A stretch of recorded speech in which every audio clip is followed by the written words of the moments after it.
Halo guys, kembali lagi dengan saya Kali Masada dari Akademi Kripto. Di video kali ini saya akan membahas mengenai cara trading kripto harian untuk pemula ya. Jadi video ini saya dengar ya banyak sekali request dan saya baca teman-teman pengen tahu dan pengen ngerti gimana sih caranya trading harian ya. Dan sebelum saya mulai pembahasan lebih jauh, saya ingin menyampaikan bahwa apapun yang saya sampaikan di sini bukan nasihat keuangan. Saya hanya seorang edukator dan penyampai informasi yang mana jadikan ya informasi ini untuk tujuan edukasi semata. Pertama, saya ingin highlight tentang bagaimana ya kebanyakan orang, mayoritas orang ini ketika mendengarkan kata trading, ini mereka pasti langsung excited ya. Kenapa? Karena trading ini selalu diasumsikan sebagai sesuatu yang satu ya berbahaya, dua ada skeptismenya, dan tiga ada kesan mewahnya. Kenapa? Karena orang penuh dengan layar ya, bisa dapat uang kapan aja tanpa harus ngantor, bisa di rumah dan tarik-tarik garis, pasang posisi, terus dapat keuntungan. Dan itu pun yang memang menjadi fantasi saya ya. Jadi selama kuliah dulu, bahkan ketika setelah baru lulus SMA, saya tuh selalu punya fantasi ya, menjadi seorang full time trader dengan banyak layar dan bisa kerja kapanpun. Saya tinggal di rumah ya, pencet-pencet tombol dapat duit, dan akhirnya hal tersebut jadi kenyataan. Tapi apakah seindah faktanya ya? Jawabannya enggak. Karena trading, oke, teman-teman, itu memberikan banyak sekali sensasi psikologis ke otak. Ya memang kalau kita lagi dalam keadaan yang menguntungkan, ini kita ada kecenderungan untuk happy. Ya siapa sih yang nggak happy buat dapat duit? Ya bayangin kalian hanya di rumah nih ya, mungkin nggak fancy dengan layar-layar yang banyak, mungkin hanya dengan satu laptop atau bahkan dengan handphone. Ya trading itu sebenarnya bisa di manapun. Apalagi dengan sistem digital yang ada sekarang, kalian akan bisa trade langsung dari mobile. Itu kalau kita dalam keadaan yang untung, ya, cuan, happy banget.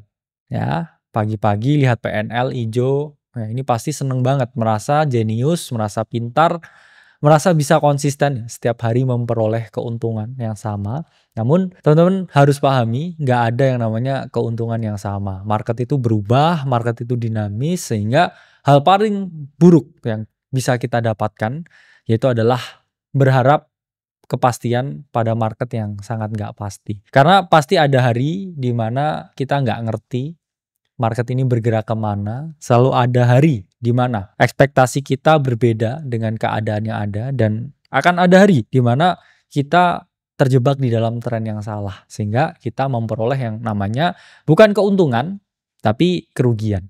Dan itu adalah hal yang wajar. Mengapa? Ya market itu kalau nggak naik ya turun. Kalau kita pas dalam memposisikan diri ya untuk bullish dan kemudian market naik, ya kita memperoleh keuntungan. Tapi kalau kita memposisikan diri bullish dan market turun, ya jelas kita memperoleh yang namanya kerugian. Dan bagi saya, kerugian itu adalah hal yang sangat normal. Mengapa? Kita harus menormalisasi kerugian. Karena tanpa adanya kerugian, kita satu nggak bisa mengapresiasi yang namanya kemenangan. Nggak bisa mengapresiasi yang namanya keuntungan.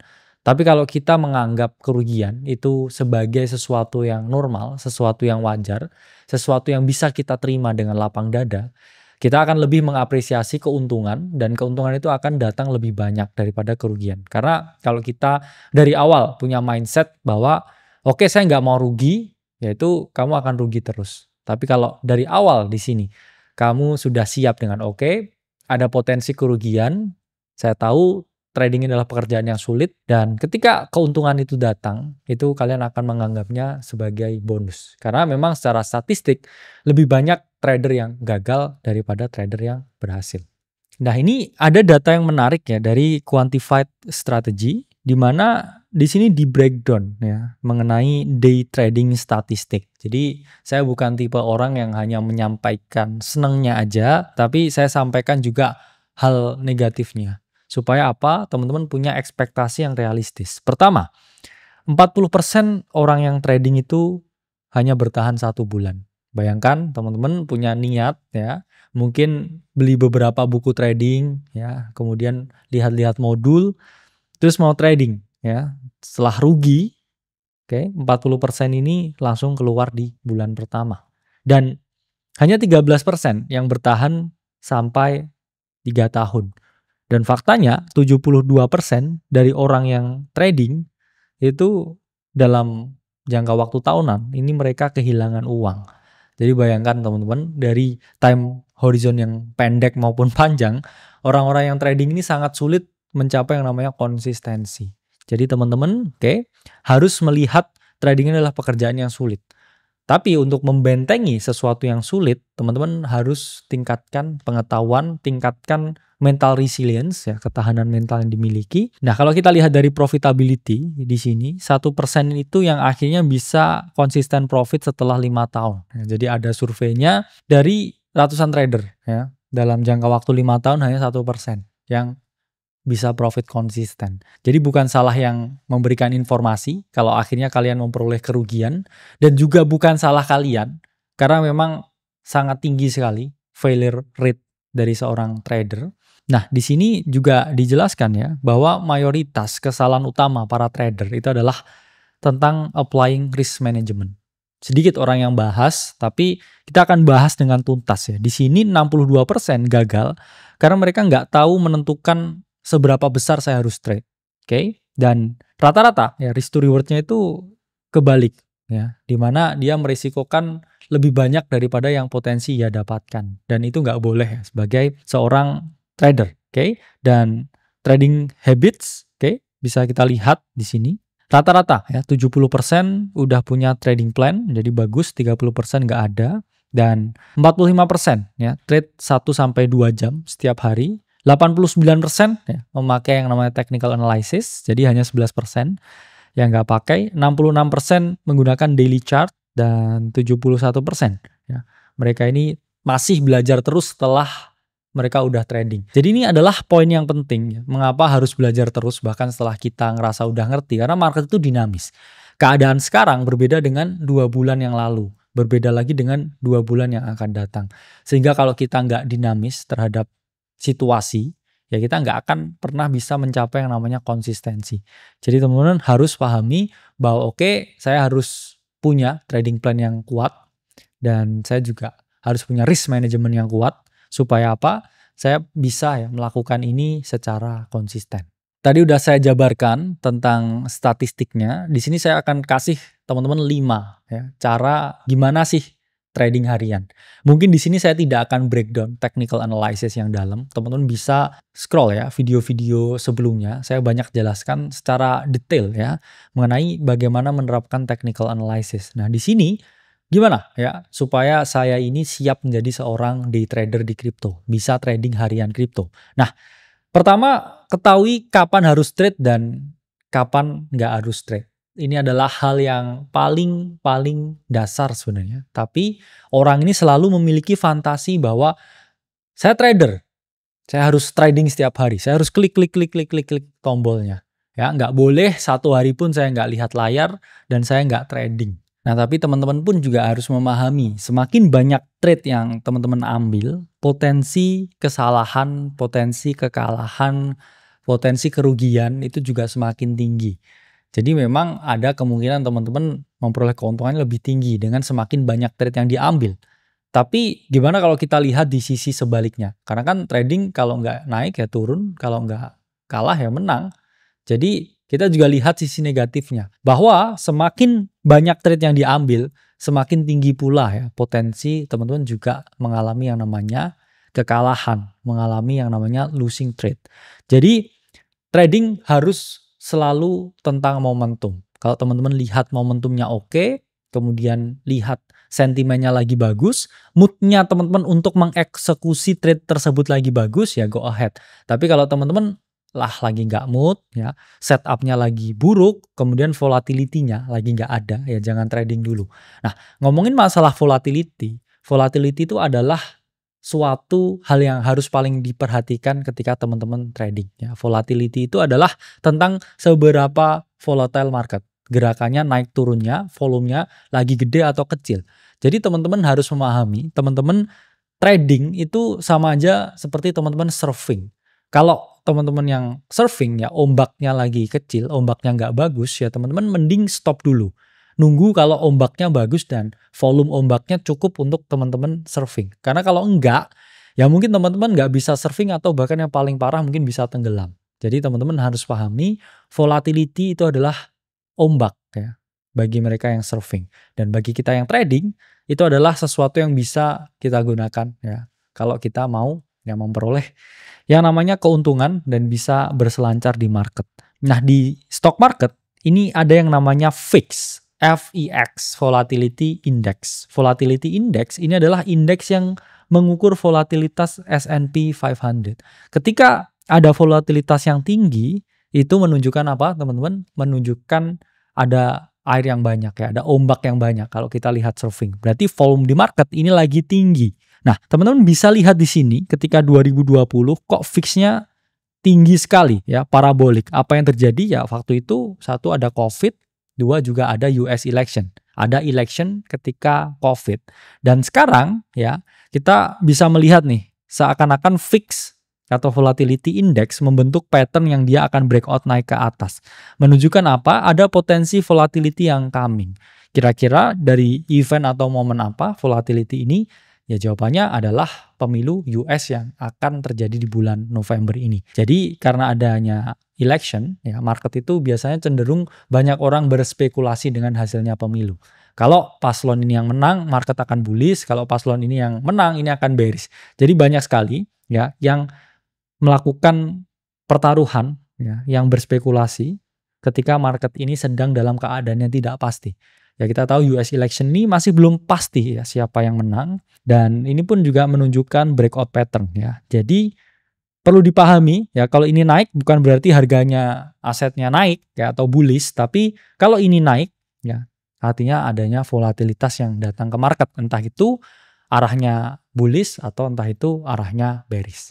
Nah kalau di Bitcoin kita bisa lihat yang namanya BVOL atau Bitcoin Volatility Index yang mana mirip juga dengan yang kita lihat sekarang di VIX bahwa BVOL sekarang ada di range low-nya di weekly chart, dia konsolidasi dan ada chance juga ya dia retesting high di volatility yang tinggi sehingga Bitcoin juga akan bergerak ya relatif lebih volatile dibandingkan sebelumnya. Jadi ini hal yang bisa kita lihat dan juga bisa kita implementasikan, oke? Dan selanjutnya teman-teman juga bisa lihat aktivitas dari derivative market. Oke, jadi ada spot market, ada derivative market. Derivative market itu adalah market ketika teman-teman bisa trade dua arah. Teman-teman bisa lihat di CoinGlass di sini tentang open interest ya, seberapa banyak yang dibuka kontrak perdagangannya, kemudian volume, liquidation dan lain sebagainya. Ketika teman-teman ragu dengan adanya volatilitas yang tinggi karena memang sekarang volatilitasnya lagi tinggi banget ya, karena adanya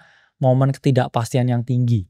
Yaitu oke buat teman-teman stay away dari market. Tapi kalau teman-teman ini risk taker, ya, saya pejuang sejati, ya nggak masalah ya. Tapi harus siap dengan yang namanya potensi kerugian. Karena ketika market tidak bergerak sesuai dengan keinginan kita, ya kita harus siap menerima kekalahan, kesalahan, kerugian.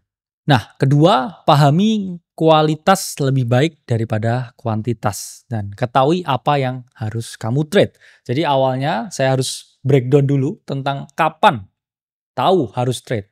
Kedua, itu adalah tentang ya teman-teman tahu apa yang di trade. Karena percuma kalau tahu ya kapan harus trade. Oke, trade sekarang tapi wah apa yang di trade? Nah itu teman-teman juga nggak bisa memperoleh keuntungan yang maksimal.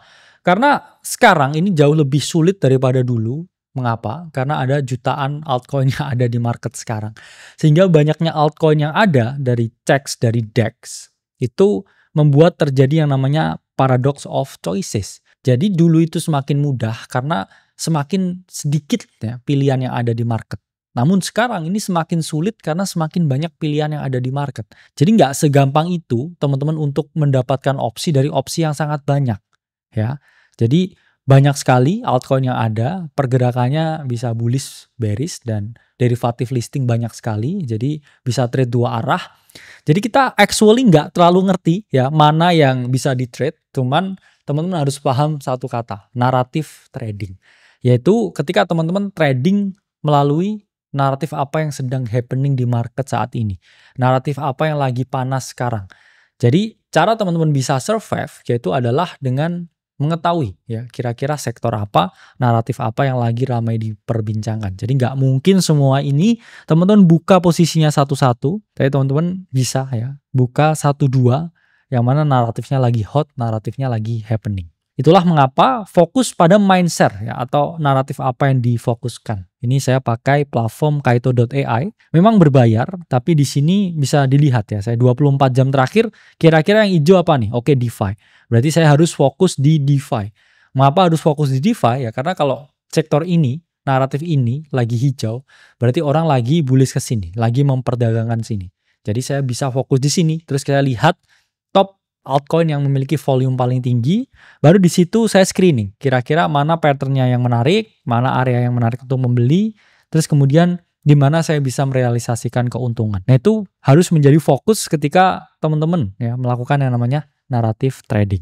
Dan selalu perhatikan bahwa ada yang namanya ya market maker models, di mana ketika ada ya koin di sektor tertentu atau naratif tertentu mengalami yang namanya kenaikan, biasanya ya koin-koin lain ya di naratif tersebut di sektor tersebut akan mengalami kenaikan beberapa hari sampai beberapa minggu kemudian. Jadi ada istilahnya mereka ini lagging. Kalau market leadernya di sektor A dia udah naik, udah parabolik, oke, biasanya koin-koin kecil yang di lainnya ini mereka akan mengikuti kenaikan ya beberapa hari kemudian.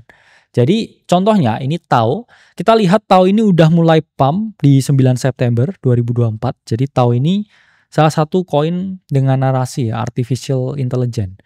Yang mana ini mindset-nya paling tinggi ya, lebih dari 50% sekarang untuk koin AI. Jadi ketika dia mengalami kenaikan yang signifikan ya 174% dari 9 September, koin-koin lain dengan naratif AI yang mana dia relatif ya lebih kecil valuasinya baru mengikuti kenaikan beberapa hari kemudian. Nah ini kita lihat SPEC ya baru mengikuti kenaikan pada 19 September 2024. Jadi 10 hari berselang setelah tahu di sini udah run, SPEC ini baru run di 19 September 2024. Yang mana dia run 97% ya di sini. Jadi memang teman-teman harus melihat dan juga memahami juga bahwa di sini ya selalu ada koin kecil valuasinya lebih rendah yang dirotasikan. Jadi kalau yang gede udah run duluan, kita bisa lihat alternatif beberapa koin kecil ya yang naratifnya masih sama, yang dia menunggu ya giliran untuk mengalami kenaikan. Nah, ketiga, ini mungkin sedikit kontroversial, tapi saya bilang tidak ada strategi yang terbaik di market. Oke, entah apapun itu ya, technical analysis yang teman-teman gunakan, nggak ada yang memperoleh 100% win rate ya atau selalu benar terus. Satu strategi itu memiliki kelebihan dan kekurangan masing-masing. Oke, sehingga teman-teman harus cari mana yang paling suitable buat teman-teman, mana yang terbaik untuk diri teman-teman sendiri. Jangan orang klaim ya, oke saya punya strategi A, ini terbaik untuk saya. Ya kalau teman-teman nggak cocok sama strateginya, jangan diikutin. Kalau misalkan orang A ini, oke saya punya strategi A ya, ini bisa close posisi dalam hitungan jam atau beberapa menit kemudian, tapi teman-teman akhirnya ini nggak cocok mengikuti karena teman-teman ini punya kerjaan ya, teman-teman lebih cocok swing trading atau bahkan holding ya, jangan diikuti ya. Kalau teman-teman pencet-pencet tombol setiap hari ya, yang ada teman-teman malah cenderung ya bisa mengalami kerugian. Jadi nggak ada strategi yang terbaik, entah itu smart money concept ya, ICT, harmonic ya, mungkin traditional price action dan lain sebagainya, itu selalu akan membentuk teman-teman menjadi trader yang lebih baik dalam proses pendewasaan ini. Jadi saran saya, teman-teman pelajari semua metode trading yang ada. Oke, sampai teman-teman akhirnya punya klik di otaknya, oke. Mungkin saya bisa kombinasikan harmonic trading dengan SMC. Oke, jadi ada smart money konsepnya, tapi saya juga ukur-ukur ya Fibonacci-nya. Itu pun juga nggak masalah. Selama itu strategi yang teman-teman nyaman gunakan dan teman-teman bisa memperoleh keuntungan di sana. Jadi mengkombinasikan strategi sampai menemukan mana yang paling nyaman untuk teman-teman, itu adalah pendekatan yang cukup masuk akal. Oke. Keempat, money management adalah kunci. Oke, ingat ya teman-teman, ini mungkin hal yang sangat klasik ya, tapi banyak sekali orang yang mengabaikan hal ini karena banyak orang ya yang ngiming-ngiming ya untuk cepat kaya sehingga memaksa orang untuk trading dengan size yang jauh lebih tinggi ya. Jadi mohon hati-hati ya dengan ajaran untuk menggunakan ya leverage yang sangat tinggi, oke, atau keseluruhan akun yang teman-teman, karena ada potensi ya teman-teman ini bisa memperoleh kerugian bukan hanya keuntungan. Ya ini saya nggak akan capek-capek ya jelasin ke teman-teman. Tapi kalau teman-teman ini punya portfolio allocation yang 100%, yaitu saya selalu sarankan ya 70%-nya itu di spot market, baru yang ditradingkan ini 30%-nya. Kenapa? Karena alokasi trading itu harusnya lebih kecil karena itu risikonya paling tinggi. Dan main holding teman-teman itu harusnya di spot dan selalu berat di crypto aset yang paling terjamin ya, seperti Bitcoin ya, Ethereum, Solana atau big cap yang lain. Dan sisanya baru bisa dirisikokan. Oke. Yang mana spot allocation yang benar ya, itu adalah maksimal teman-teman beli koin apapun tuh 10%. Dan selalu sediakan 30% untuk cash. Oke. Jadi teman-teman nggak ada yang namanya 100% alokasi di satu koin. Oke, itu pasti akan membuat teman-teman kebakar ya kalau tidak sesuai atau tidak berjalan sesuai dengan market yang teman-teman inginkan.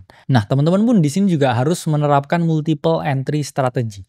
Jadi meskipun maksimal masuk di satu koin itu 10%, oke, teman-teman harus melakukan entry secara berkala. Jadi jangan misalkan oke harganya $10.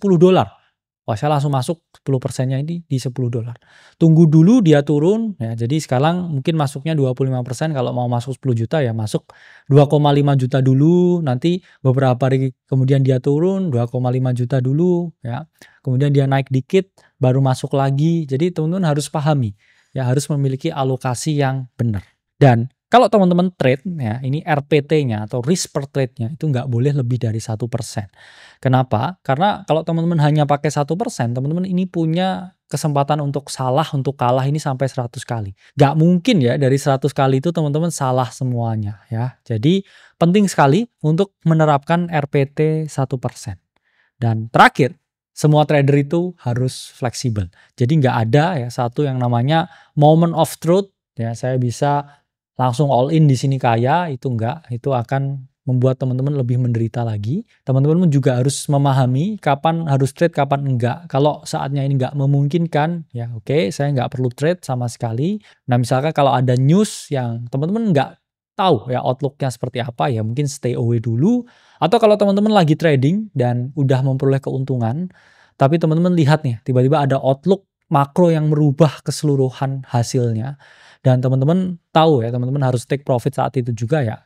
Mungkin teman-teman bisa melakukan yang namanya take profit. Nah, setelah presentasi ini dimulai, saya harap teman-teman bisa memperoleh manfaat dari apapun yang saya sampaikan. Tapi ingat ya, nggak ada financial advice dan teman-teman harus memahami cryptocurrency adalah aset dengan risiko yang sangat tinggi. Jadi, teman-teman harus memiliki manajemen risiko yang baik sebelum mengambil keputusan apapun. Saya Kali Masada dari Akademi Kripto. Sampai berjumpa di video selanjutnya.